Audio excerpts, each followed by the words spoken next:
शैलेंद्र जी राजस्थान से। श्री हरि। श्री हरिवंश महाराज जी।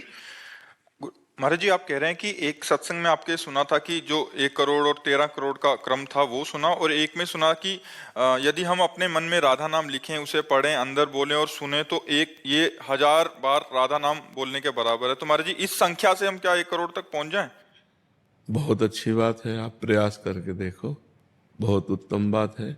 ये तो घाटे का सौदा थोड़ी है, जितना करोगे उतना ही आपको लाभ मिलता चला जाएगा। पर लिख करके बार बार नाम, इसमें मन कम लगता है, थोड़ी देर लगेगा फिर भाग जाएगा फिर। आए? हाँ, इसमें कम लगता है, पर यदि इसे बार बार हटाकर लगाते रहोगे तो अगर 5-5 सेकंड ही लगता रहा तो हम काफी धनी हो जाएंगे। नाम रूपी धन हमारे पास काफी एकत्रित हो जाएगा। प्रयासरत रहो, प्रयास करते रहो। नहीं? हाँ, प्रयास करते रहो। फिर ये अभ्यास में जब आ जाएगा ना तो 5-7 सेकंड नहीं, हर समय। फिर वो बिना लिखे कोई मंत्र जाने ही नहीं देगा, वो पहले लिखेगा, हर मंत्र को लिखेगा, हर नाम को।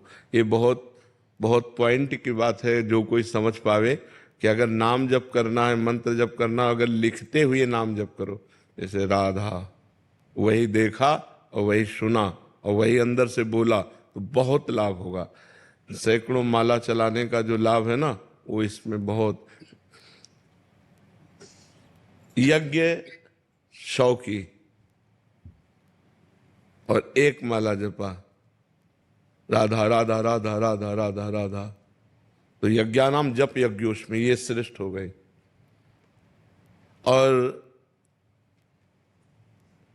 राधा राधा राधा राधा 100 माला जपी, ऐसे,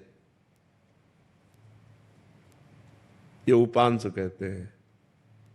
ये 100 माला और 1 माला हो गई। अंदर से अब जैसे जप रहे हैं तो 1000 माला राधा राधा, 100 माला उपांश और 1 माला मानसिक। इतना बड़ा प्रभाव है मानसिक का। और मानसिक में कहीं लिखते हुए फिर क्या कहना है, तो थोड़ा थोड़ा अभ्यास अगर हम करें तो हम लिखने से ज्यादा धनी हो सकते हैं, नाम के धनी। और कहीं हमें चस्का लग गया मन को तो फिर वो हर नाम लिख के ही देखेगा, हर नाम लिख के ही चलेगा। अभ्यास करो, बहुत अच्छी बात है।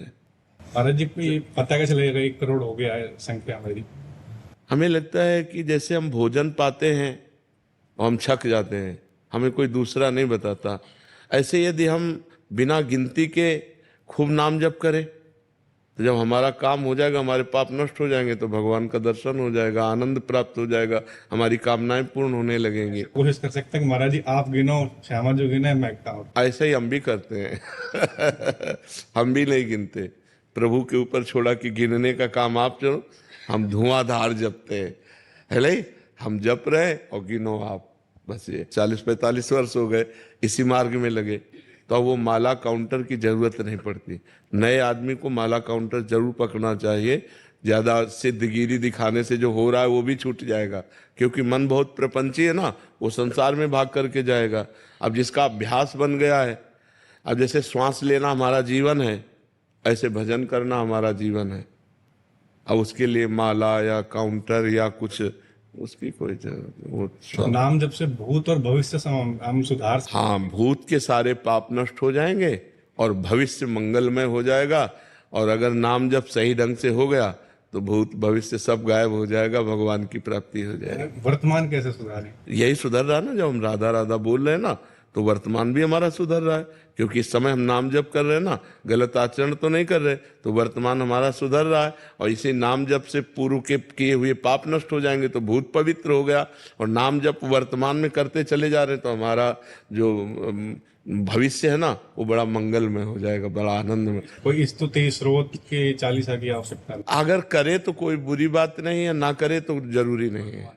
हाँ, बिल्कुल, वर्तमान में बस नाम जप करता चला जाए। जय प्रकाश पांडे जी, बलिया से। राधे राधे। राधे राधे महाराज जी। महाराज जी, क्या गुरु के भाव देश में होने वाले लीला चिंतन में ही शिष्य का प्रवेश होता है, अथवा शिष्य और गुरु दोनों का लीला चिंतन भिन्न भिन्न होता है? नहीं, जो मंत्र मिलता है, जो उपासना मिलती है, वो एक ही इष्ट की तो होती है। जो जिस इष्ट में गुरु जी रमण कर रहे हैं वही मंत्र और उपासना इष्ट देव शिष्य को देते हैं। अब शिष्य की क्षमता के अनुसार है, शिष्य कितना भजन करता है, कितना इष्ट प्रेम प्राप्त कर चुका है। अगर गुरु के समान इष्ट प्रेम प्राप्त हो गया है तो गुरु के समान वो भाव देह प्राप्त करके अपने इष्ट की सेवा में लीला में रहेगा। और अगर अब अभी नहीं है तो केवल लीला चिंतन करने की चेष्टा करेगा, लीला गायन करेगा, लीला श्रवण करेगा, लीला चिंतन करेगा। लेकिन गुरु की तरह भाव देह से युक्त, जैसे तुम्हारे सामने बैठे हैं हमें, तो अगर हमें कोई स्थिति प्राप्त है तो ये बात शरीर ऐसे चेष्टा कर रहा है लेकिन भावदेह में सहचरी स्वरूप से प्रिया प्रीतम के समीप है। अब इस बात को कैसे जाना जाएगा? तो वो स्थिति अगर शिष्य की है तो जहाँ गुरु है वहीं वो पहुंच जाएगा, उसमें अंतराय नहीं है। अब गुरु और शिष्य का मन एक हो गया तभी तो पूर्णता होगी। जब गुरु शिष्य का मन, तो गुरु के मन में स्फुरित हो रहा है कि श्री जी इस समय वन विहार कर रहे हैं, तो शिष्य के हृदय में स्फुरित होने लगा श्री जी वन विहार कर रहे हैं। शिष्य कोई पद गा रहा है, मन एक है, गुरु जी उसी लीला में डूब गए। गुरु जी कोई पद गा रहे, शिष्य उसी लीला में डूब, क्योंकि शिष्य और गुरु कहने को दो हैं, अब एक मन वाले हो गए।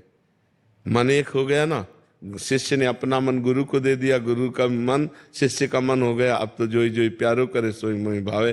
पर ये ऊंची स्थिति बहुत समर्पण के बाद आती है।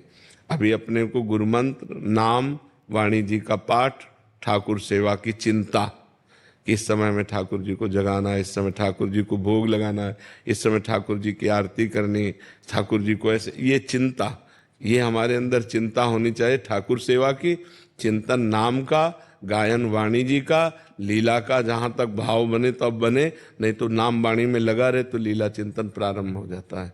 पर गुरु की स्थिति और शिष्य की स्थिति एक हो जाए तब लीला चिंतन एक होगा, तब तक भिन्न भिन्न होगा। जब एक स्थिति हो गई तो जो उधर चल रहा है वो उधर चल रहा है। समझ पा रहे हैं आप? वंदना गुप्ता जी। राधा राधा राधा राधा। राधे राधे महाराज जी। महाराज जी, आत्ममिलन का उपाय सुझाएं। महाराज जी, स्वयं से मिलन की परमानंद की अनुभूति को कैसे पाएं? एक तो है ज्ञान मार्ग, किसका प्रश्न है? ज्ञान मार्ग जिसमें बहुत कठिन है, मतलब बहुत कठिन है। लोक परलोक के समस्त भोगों से वैराग्य, सत असत का विवेक, इंद्रिय विजयी, मन विजयी, तितिक्षाशील, बहुत कष्ट सहने वाला और श्रद्धापूर्ण शास्त्र गुरु में, और समाधान चित्त का परमात्मा के चिंतन में निरंतर मुमुक्षुता, अब मुझे मुक्त होना है। तो लोक परलोक के भोगों से वैराग्य नहीं है, सत असत का ज्ञान नहीं है, इंद्रिय विजयी नहीं हो, मन विजयी नहीं हो, तितिक्षा सहनशील नहीं हो, चित्त निरंतर चिंतन में नहीं रहता, तो ज्ञान मार्ग में तो चलना कठिन है। अब रह गई भक्ति मार्ग की बात, तो अपनी आत्मा को हम भगवान मानते हैं, क्योंकि भगवान ही तो आत्मा रूप में है।